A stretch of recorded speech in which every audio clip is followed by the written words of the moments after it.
السلام عليكم ورحمة الله وبركاته. الحمد لله والصلاة والسلام على رسول الله وعلى آله وأصحابه أجمعين. اتقوا الله وأطيعوا. سعد بن أبي وقاص رضي الله عنه رسول الله صلى الله عليه وسلم قال: من سعادة ابن آدم ثلاثة ومن شقوة ابن آدم ثلاثة. ഒരു മനുഷ്യന്റെ സൗഭാഗ്യം എന്ന് പറയുന്നത് മൂന്ന് കാര്യങ്ങളാണ്. അതുപോലെ തന്നെ അവന്റെ ദൗർഭാഗ്യം എന്ന് പറയുന്നത് അതും മൂന്ന് കാര്യങ്ങളാണ് എന്ന് റസൂലുള്ളാഹി സ്വല്ലല്ലാഹു അലൈഹി വസല്ലം പറഞ്ഞു. ഇതിലൂടെ ഏതൊക്കെയാണ് ആ കാര്യങ്ങൾ എന്ന് സൂചിപ്പിച്ചു. ഒരു മനുഷ്യന്റെ സആദത്ത് എന്ന് പറയുന്നത് ഒന്നാമത്തെ കാര്യം സ്വാലിഹായ ഒരു സ്ത്രീ എന്നാണ് റസൂലുള്ളാഹി സ്വല്ലല്ലാഹു അലൈഹി വസല്ലം. അതായത് നല്ല അനുസരിക്കുന്ന, സന്തോഷം നൽകുന്ന ഒരു ഭാര്യ ഉണ്ടാവുക എന്നുള്ളതാണ് ഒരു മനുഷ്യന്റെ സആദത്തിൽപ്പെട്ടതാണ് എന്ന് റസൂലുള്ളാഹി സ്വല്ലല്ലാഹു അലൈഹി വസല്ലം പറഞ്ഞതായി കാണാം. അതുപോലെ തന്നെ വീണ്ടും പറഞ്ഞു അതുപോലെ തന്നെ നല്ല ഒരു ഭവനം ഉണ്ടാവുക എന്നുള്ളത് തന്നെയാണ് അയാളുടെ സൗഭാഗ്യപ്പെട്ടതാണ്.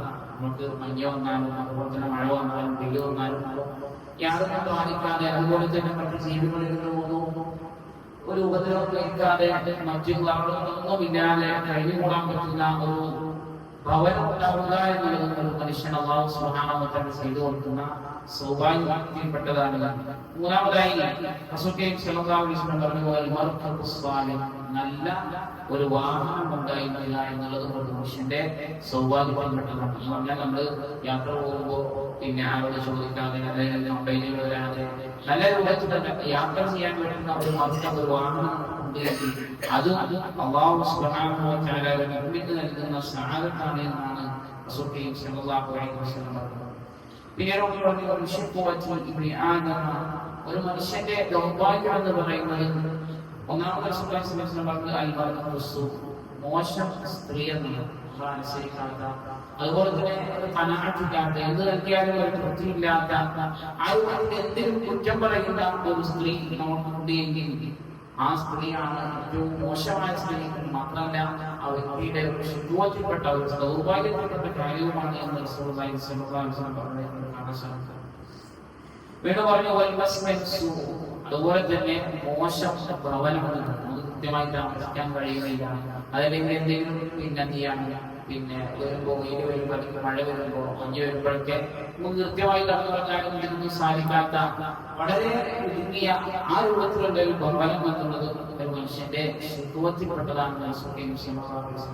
ഒന്നാമത് പറഞ്ഞു മോശം വാഹനമാണ്, എപ്പോഴും കംപ്ലൈന്റ് ആകുന്നതാണ്, എപ്പോഴും നമുക്ക് എന്താ ഉപയോഗിക്കാൻ പറ്റാത്ത ആ രൂപത്തിൽ നമ്മുടെ ഉപകാരത്തിന് സാധിക്കാത്ത ഒരു വാഹനം ഒരാൾക്ക് ഉണ്ടാവുക എന്നുള്ളത് കൊണ്ട് തന്നെയാണ് അതൊരു ശുദ്ധവത്താണ്, ദൗർഭാഗ്യമാണ് എന്നാണ് റസൂലുള്ളാഹി സ്വല്ലല്ലാഹു അലൈഹി വസല്ലം പറഞ്ഞത്.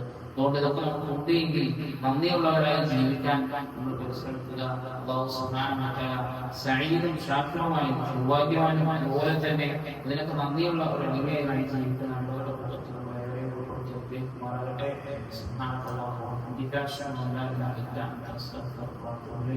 അസ്സലാമു അലൈക്കും വറഹ്മത്തുള്ളാഹി വബറകാതുഹു.